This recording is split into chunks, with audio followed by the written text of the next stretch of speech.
Yo, what's up, everybody? All right, I just wanted to bring this example real quick. I was watching this video about the whole Bud Light thing, so I just wanted to bring this example and talk about it, how it relates to Bitcoin.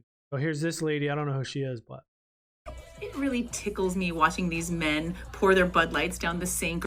Bud Light, all Bud products. Or drive over them with their trucks, or think that Anheuser-Busch, with all the research that they do and the millions of dollars that they sink into marketing, didn't calculate and account for you to have a temper tantrum and drop off as customers. They knew exactly what they were doing. You think so? Yeah, this lady, right? She's saying, Bud Light, Anheuser-Busch, whatever, they're rich. They know exactly what they're doing. But luckily for humans and society as a whole, humans make mistakes because otherwise we would have tyranny rule. Like, we would be slaves to the people that are in power forever. But luckily, people can't foresee the future because oftentimes it requires the next step, the next innovation to create the next innovation.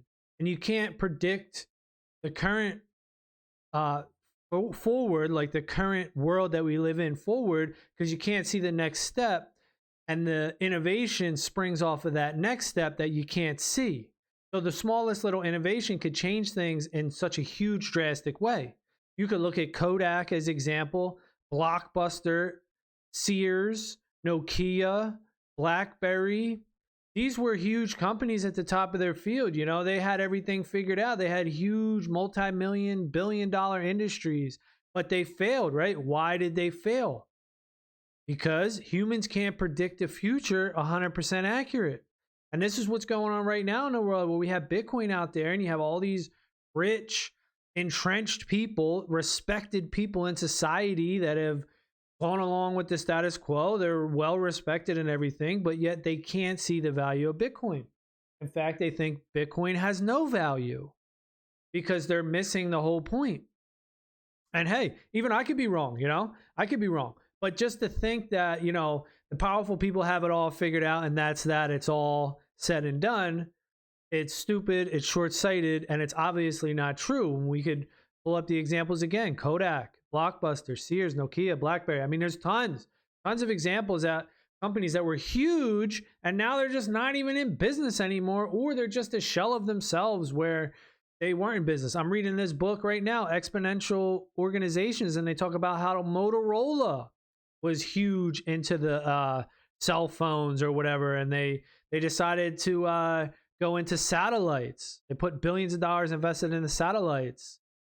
And that turned out to be a mistake. That's how they lost a huge market share into the cell phone industry, because at the satellites, it went with the cell towers. They were cheaper to make. So I'm reading that book right now, Exponential Organizations, and it seems like it's a good book. So there's just a lot of crazy stuff, dude. So if you're into Bitcoin, you're seeing Bitcoin, it's making sense to you, but you're wondering why the hell can't other people see it? This is why right here, dude. A lady like this, companies like this, they think that the masters, the current elite, the rulers, the current rich in power have it all figured out. But luckily, for humanity's sake, that is impossible. We could never have it all figured out. And that's beautiful, man. We can't predict the future. So what's up, dude? All right. That's it for this one. Later.